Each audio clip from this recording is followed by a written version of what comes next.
Hello everyone, welcome back to yet another video from the FPL Boys. Before we start our video, just wanted to mention that more than 50% of our viewers are not yet our subscribers. So if you're watching this video and like what you see and find it helpful, please subscribe to our channel and help us grow. So without further ado, let's get started with the questions from this week. Our first question is from FPL Saliba. Martinelli, Botman, Steele, Badiashile. Bench for bench boost 29 for -4, or second option, wait till game week 34 for bench boost after wildcard in 33. Which option would you prefer out of 1 or 2? Well, we would prefer option 1 so that you can target a strong 11 for game week 29 and not worry about your bench in the later game weeks. Next up, the question comes from FPL Greek Scouser. Selling Saka for McAllister or Bruno?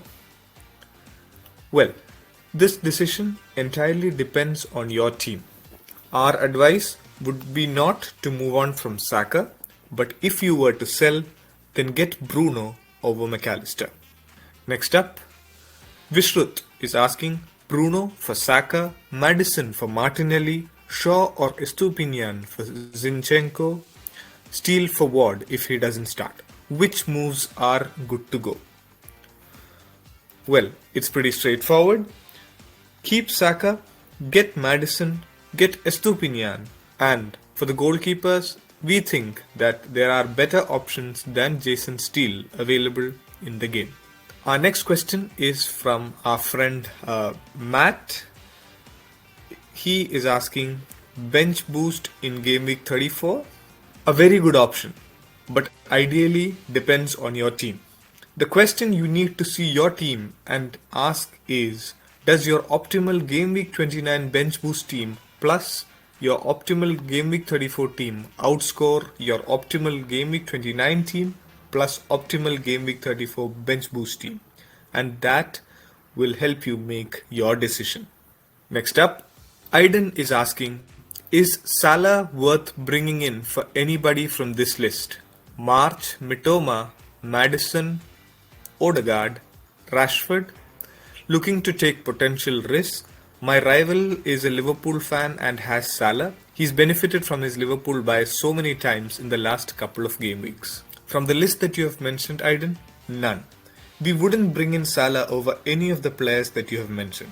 Don't let the past points affect your future decisions. Next up is a question from Nizam. I have 4 game week 32 blankets now. If I move in Shaw or Estupinian or Bruno, I'll free hit in game week 32. Should I use free hit 32 or save for a later double game week?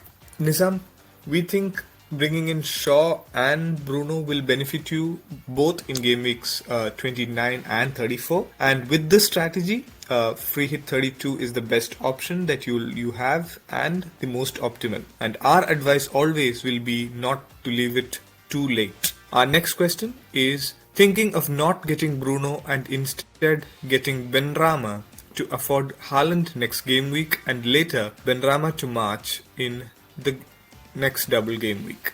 Getting inside Benrahma can be a good shout.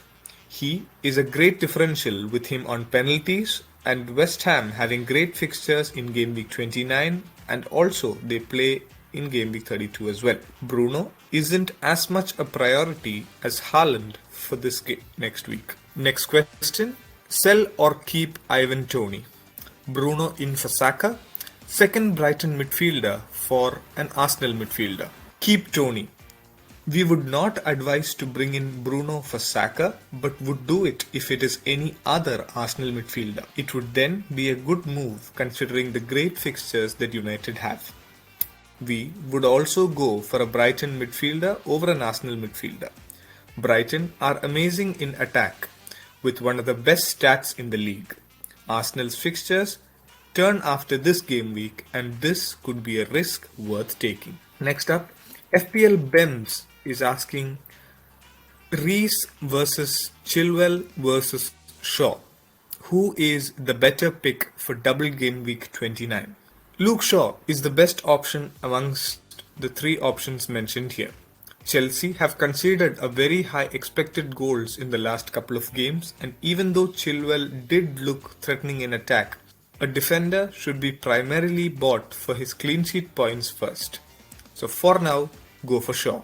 Our next question comes in from Tim, Bowen or Benrahma, and who is West Ham's best defender? Benrahma has looked far more threatening than Bowen this season. He is on penalties too, which makes his case much stronger. His expected minutes was the main issue previously, but it looks like he has nailed down his spot now and will look to continue his good run of form. West Ham's best defender is Aguerd, whose minutes are also guaranteed. Next question, Maddison or Bruno? James Maddison would be our pick ahead of Bruno. He has a double game week now in game week 29 and also plays in game week 32. Also, it is worth considering that United's attacking outlet is divided amongst many players, but mostly when Leicester attack, it is sure to have Maddison involved. Pete is asking Odegaard to Fernandes. Yes, we will make that move. Bruno has good double game weeks coming up. He is on penalties too and arguably has the better fixtures till the end of the season. And like we mentioned before, Arsenal's fixtures take a turn after this game week, so if you're planning to make this move, do it now. Jarvis is asking, should we sell Luke Shaw because of Casemiro's suspension in the next 3 games? Not many clean sheets in the next 3. Well, with Shaw, it's surely a case of if you have him, hold him. He has a double game week now and he has shown great attacking potential throughout the season. With Casemiro out, it is expected that United will suffer defensively. Therefore, do not buy him if you do not have him yet. Kane versus Kai Havertz for double game week 29. Well, you know what we would say.